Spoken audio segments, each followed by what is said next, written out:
Can you, for a moment, play back? And I have it on my phone. I will be surprised if you don't have it.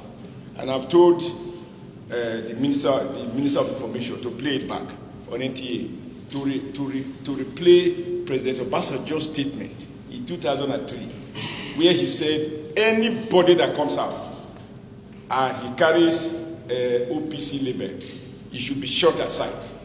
Any of you remember that? If you don't, I will send it to you, distribute it, and I challenge you to play it in your electronic media.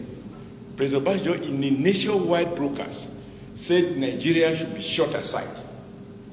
If they are OPC, they should be arrested, and if they resist arrest, they should be shot. He didn't even say if the OPC carried ballot papers.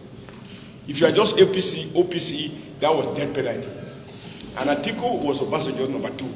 This is a nationwide broadcast that we have. I have it on my cell phone. People are distributing it. I ask you, you have a duty to remind Nigerians that this man was a number 2 citizen to that guy. I also know that you have not forgotten that Atiku was the vice president when President Olusegun Obasanjo, as he then was, sent Nigeria soldiers to go and kill and maim and burn down a whole village in Udi in the south. I'm saying Atiku Abubakar was number 2 citizen when his boss, and there is no evidence that Atiku protested against it, when they ordered the killings of people in Odi and even in Zakibia in Benue State.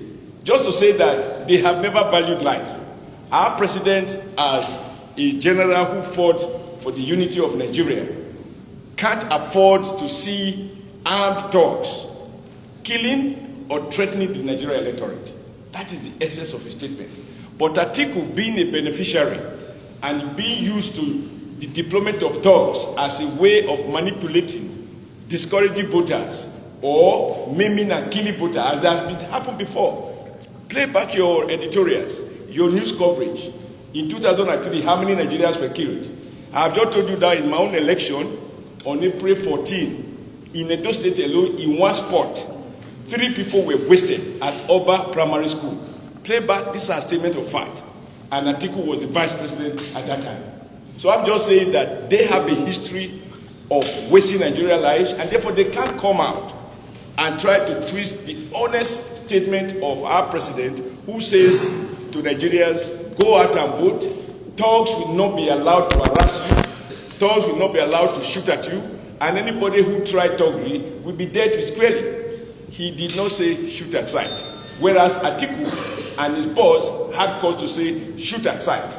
No people carry ballot boxes. If they are just identified as a particular, coming from a particular part of the country, they should be shot at sight. And you know, Atiku and Obasanjo never won election in the Southwest. They never won. So they had to use violence to be able to win. And what should dismantle violence? PDP has no history of winning. And incidentally, the South Side is referring to things have changed. You have seen what is going on in Akwa Ibom State.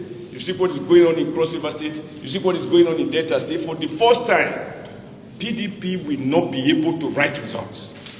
Nobody will be able to write results. PDP, APC, and any other candidate will have to win every vote. This is the first time PDP is going to contest election without being the commander-in-chief. And that is just their headache. That is just their headache. How will they conduct election when the Obasanjo cannot call the chief of army staff and say, I don't want to hear this story. Go and make sure you read Oshomole out, let him go to court. That is the arrogant manner with which they used to pronounce in moments like this. And here you now have a president that says, I want the people to go and vote. I don't want anybody to disturb them. Anyone who decides to resort to thuggery, who wants to shoot, who wants to perpetrate violence in order to discourage voters, he will be dealt with. Do you have a problem with that?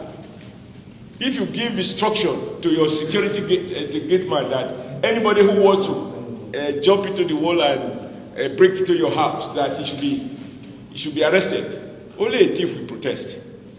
So because Atiku has been used to thuggery, he's used to using the children of the poor for thuggery, he's totally uncomfortable. So I affirm that we stand with the president in his commitment to guarantee free and fair election, free of violence, free of manipulation, and free of cheating.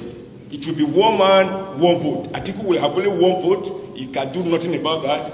And President Muhammadu Buhari will have only one vote.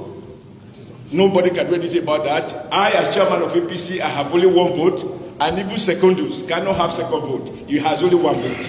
And there's nothing they can do about that. And by the special grace of God, around this time on Saturday, Nigerian people will have made their decision in full peace and freedom.